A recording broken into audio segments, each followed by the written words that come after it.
The first place to start is the cerebrum, and the cerebrum is divided into two large hemispheres. I'll put my cerebrum back together here and show you what they look like.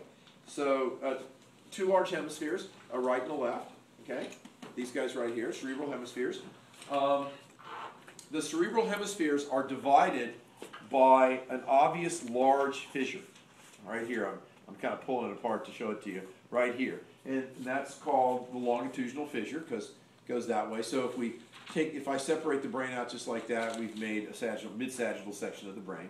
So we'll put it back together. So the longitudinal fissures. The surface, when you look at the surface of the brain, we call it the cerebral cortex.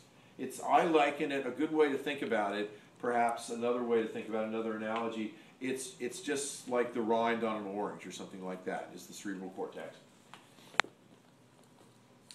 The cerebral cortex, which is just the first couple, 2 or 3 millimeters of brain tissue, is called gray matter.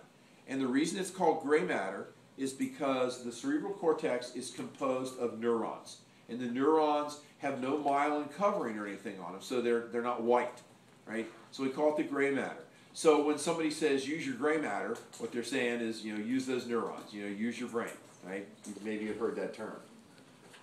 And some of the important functions of the cerebrum, and we will revisit this later this evening, all your sort of thought processes, memory retrieval, intellectual functions, complex motor patterns, just about everything you can think of when you think of your conscious awareness of things is really taking place in the cerebrum.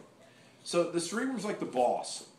And as we'll find out this evening, other areas of the brain are somewhat subservient to that. In other words, they carry out what I refer to as housekeeping functions, just sort of stuff that the cerebral cortex probably doesn't need to be bothered with.